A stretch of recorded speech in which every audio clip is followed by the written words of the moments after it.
کہ یکدم خدا کے دشمنوں نے خدا کا ہی نام لے کر خدا کے بندوں کو دھماکے سے اڑا دیا. ہر سو انسانی عضو بکھرے ہوئے نظر آتے ہیں.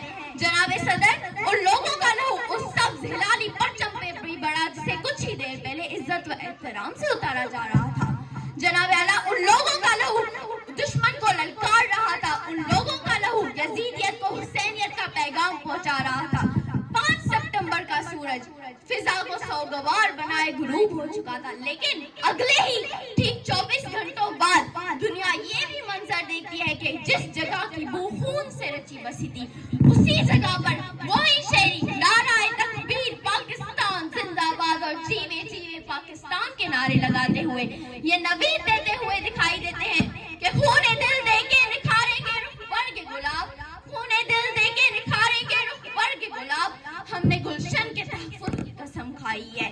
جناب صدر، ہاں، ہم نے گلشن کے تحفظ کی قسم کھائی ہے کہ جیم خانہ کلب میں شام کی چائے پینے کا دعویٰ کرنے والے لوگوں کے خواب چکنا چور کر دیں گے. ہاں، ہم نے گلشن کے تحفظ کی قسم کھائی ہے کہ قوم اپنی افواج کے شانہ بشانہ کھڑی ہوگی. نوجوانوں کی ٹولیاں دشمن سے مقابلہ کرنے کے لیے گھروں سے نکل آئیں گی.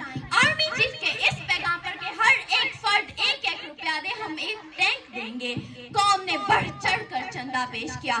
جناب صدر، 1965 میں پاکستان نے شب خون مارا تو اس کا یہ خیال تھا کہ راتوں رات پاکستان کے کئی علاقوں پر قبضہ کر دیں گے اور ناشتے میں لاہور کی پائے کھائیں گے. لیکن شاید انہیں یہ اندازہ ہی نہیں تھا کہ شیر تو سویا ہوا بھی شیر ہی ہوتا ہے. جناب صدر، پاکستانی عوام اور پاکستانی افواج نے دشمن کا دیوانہ وار مقابلہ کیا. سر پر کفن باندھ کر دشمن سے لڑ پڑے، جسموں سے بارود باندھ کر ٹینکوں کے آگے لیٹ گئے. قوم نے اپنا سب کچھ دفاع وطن میں قربان کر دیا.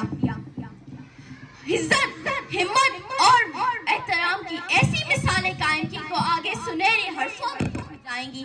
یہاں ان بیٹوں کا خون شامل ہے جن کی مائیں اپنے لگتے جگر کے جنازے پہ کھڑی ہو کر یہ کہہ رہی ہیں کہ اگر اللہ نے مجھے 10 بیٹے بھی دیے ہوتے تو اس وطن کی محبت میں قربان کر دیتی. ارے یہ خاک تو وہی خاک ہے، ارے یہ خاک تو وہی خاک ہے جسے اپنی جان سمجھا تو کہنے لگے کہ اگر اس وطن سے محبت جرم ہے تو یہ جرم میں 100 بار کروں گی. جناب صدر، اب ذمہ داری ہماری ہے کہ اگر کسی نے اس ملک کی طرف میلی آنکھ اٹھا کر بھی دیکھا تو اس کی آنکھیں نکال کر کھوٹی آنکھیں لیں گے. کس زوم میں تھے یہ دشمن اپنے، کس زوم میں تھے یہ دشمن اپنے، شاید انہیں یہ معلوم نہ تھا یہ خاک وطن ہے جان اپنی، اور جان تو سب کو پیاری ہے، اور جان تو سب کو پیاری ہے. پاکستان